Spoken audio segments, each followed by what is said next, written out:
Le génocide de 1915 a fait 2 millions de morts chez les Arméniens, chez les Chaldéens, chez les Syriaques et chez les Assyriens. Au milieu de toutes les horreurs de ce génocide, il y a eu un événement assez extraordinaire puisque la marine française a exfiltré et donc sauvé plus de 4000 Arméniens.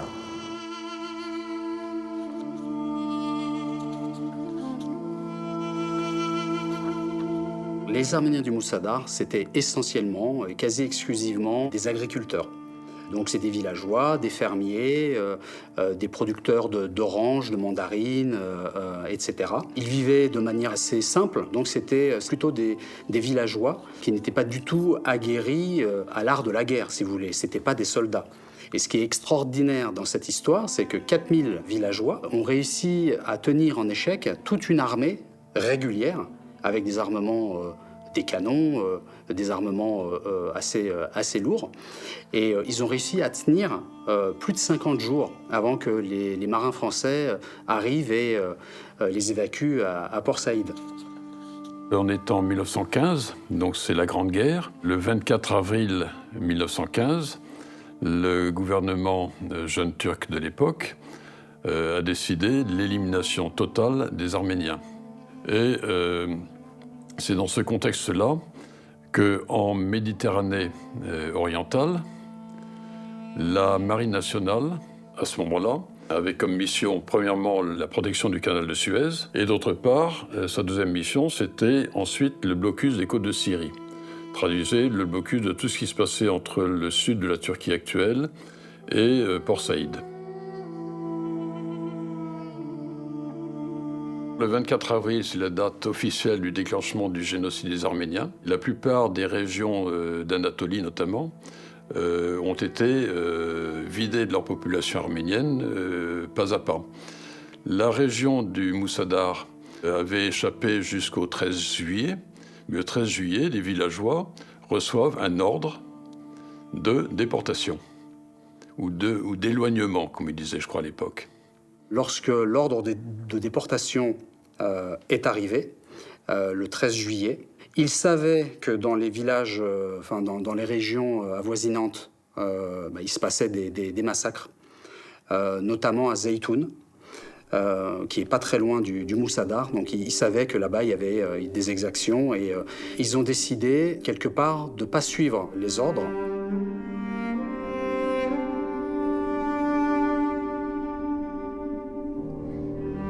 Ils rentrent en résistance et finissent par décider, au cours d'une assemblée, de ne pas accepter cette déportation. Seul un village arménien a accepté cette déportation. Ils ont été déportés, aucun d'entre eux n'est revenu. Ceux qui ont résisté, ce sont 7 villages qui ont décidé de se réfugier sur la montagne, qui culmine à environ 900 mètres au-dessus de leur village.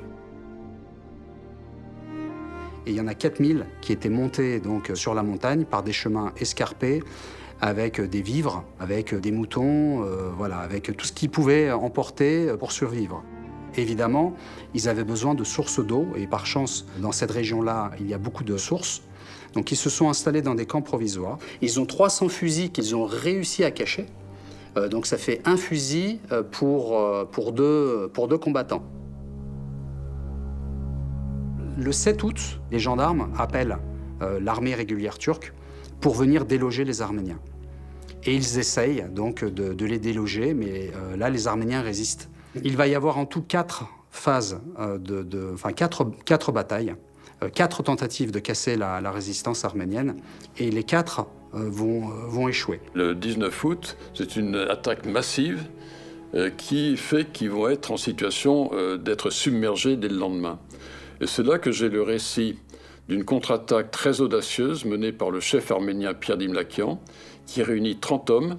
Il a dit, écoutez, voilà, cette nuit, vers 2 heures du matin, on va s'infiltrer autour du campement des troupes ottomanes, et à mon signal, on attaquera. On a peu de chances de réussir, mais c'est la dernière chance. Il y a un prêtre qui est à côté. Il demande au prêtre de donner la bénédiction en lui disant « Père, donne-nous ta bénédiction maintenant parce que demain tu ne nous retrouveras plus ». Et ils ont l'idée ingénieuse de parler en plusieurs langues, en français, en anglais. Ils s'échangent des ordres et s'appellent par leur prénom, mais en parlant en français et en anglais. Et là, les Turcs, qui avancent, paniquent. Parce qu'ils se disent, en face de nous, ce ne sont pas des Arméniens, mais ce sont les alliés. Nous avons les alliés en face de nous, avec leurs armes, etc. Et miraculeusement, ils arrivent à les repousser. Et à partir de là, les Arméniens se disent que voilà, c'est la fin. Il n'y a plus de munitions, il n'y a plus de vivres. Les Turcs vont revenir, on ne sait pas quand, mais ils vont revenir. Et ils ont l'idée de marquer sur un grand drap blanc une croix rouge et sur un autre drap, en anglais, SOS chrétiens en détresse. Et ils allument un feu. Tous les jours, ils allument un feu pour qu'il y ait de la fumée. Là, la marine française, qui faisait son boulot de surveiller les côtes de Syrie septentrionale, se voit ces signaux. À la date du 5 septembre, dans le journal de bord d'un croiseur qui s'appelle le Guichin, l'officier de quart note, il est 10h20, nous apercevons sur une montagne des indigènes qui font des grands signaux et qui ont un pavillon blanc à croix rouge et qui font apparemment des signaux plutôt amicaux. Alors, le commandant Jean Brisson prend la décision d'aller voir ce qui se passe et il envoie une baleinière. Cette baleinière accoste sur la plage hostile du Ras El Mina, qui est au pied du fameux Moussadar, et il rencontre des Arméniens. Il finit par en embarquer un certain nombre, dont le chef arménien Pierre Dimlakian, celui qui parle un français impeccable. Les Arméniens expliquent à ce moment-là qu'ils sont en train de résister à une armée turque, et ils demandent donc aux marins français d'évacuer femmes, enfants et vieillards et de leur donner des munitions, parce qu'eux veulent rester et se battre.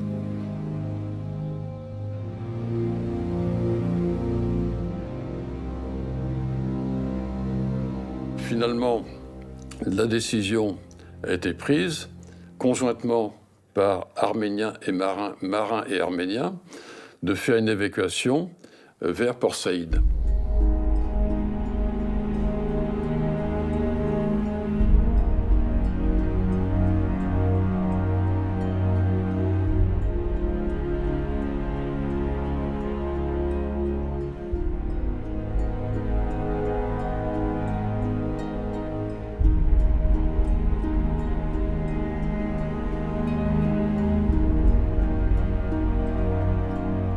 Ici, une photo fort intéressante, c'est la plage du Ras El Mina avec l'ensemble des Arméniens qui vont être embarqués.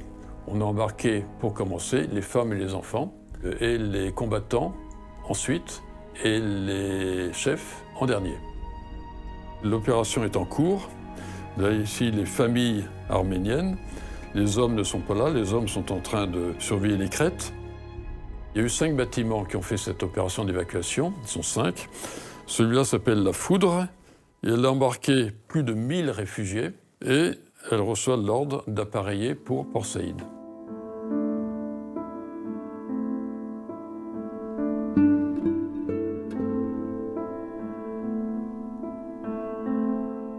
Le dernier croiseur qui est resté sur zone, c'est celui de mon grand-père. Donc c'est celui qui a évacué les derniers, c'était les chefs, plus 300 autres combattants. Et après ça, on va se retrouver à Port Saïd, un beau jour. Et là, mon grand-père, ici, montre le camp des Arméniens, avec toutes ces tentes qui sont comme ça.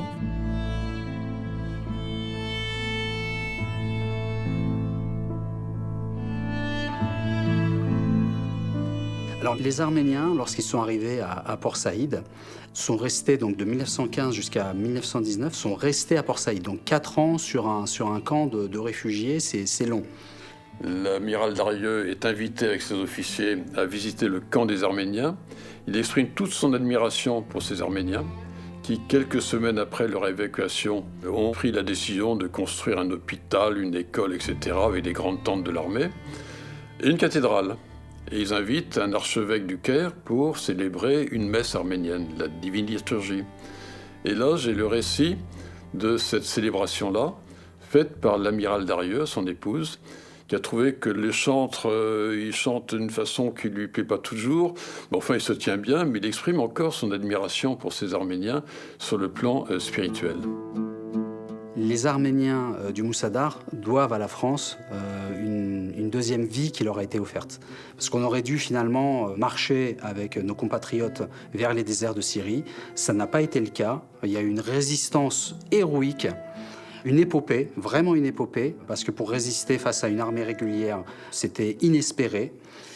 C'était le premier miracle. Et le deuxième miracle, c'est que les Français aient aperçu les signaux de détresse des Arméniens et les aient évacués. Et si aujourd'hui, il y a 30 000 Arméniens originaires du Moussadar éparpillés aux quatre coins de la planète, on le doit à l'action de la marine française. Où chaque officier, chaque marin est sensible aux notions de honneur et patrie, valeur et discipline. Les officiers, ils n'avaient pas l'ordre de sauver les Arméniens, ni de faire quoi que ce soit avec les Arméniens. Ils le font conforme à leur devise. Au moment où il y avait les horreurs de la Grande Guerre, doublées des horreurs de ces déportations,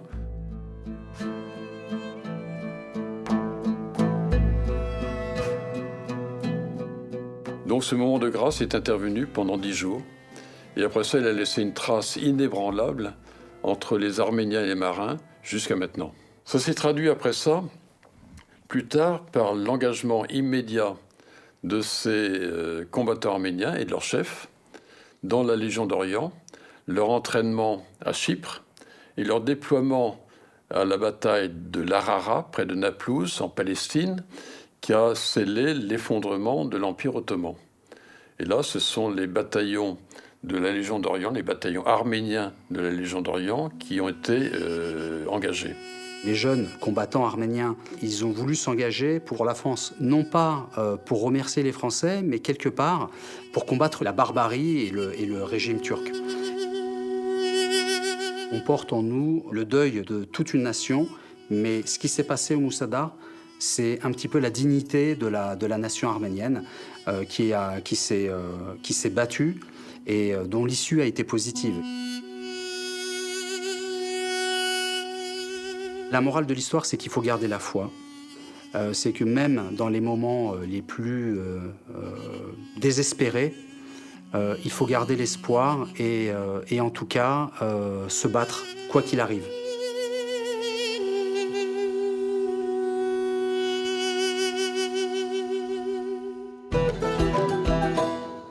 Avant de terminer cette émission, je souhaiterais vous donner quelques conseils de lecture pour les mois à venir, et notamment l'été. Tout d'abord, évidemment, le livre de Jean Cordel consacré à l'épopée du Moussada aux éditions Hémisphère. Et puis ce très beau livre de Catherine Marais, Les chrétiens d'Orient et la France aux éditions Balland. C'est un véritable panorama des chrétiens d'Orient et aussi de leur histoire avec la France. Et puis le livre de Didier Rance, consacré aux martyrs, pèlerins d'espérance, aux éditions Saint-Léger. C'est une étude philosophique et théologique sur l'espérance du martyr et les fruits de ces martyrs de nos églises, ceux qui ont donné leur sang et leur vie pour le Christ. Et puis, pour terminer, le livre consacré à l'orphelinat des filles de la Charité d'Istanbul, l'orphelinat du Bosphore. Vous serez libres, mes filles, aux éditions Nimue. Merci pour votre fidélité. Très bon dimanche à tous. Au revoir.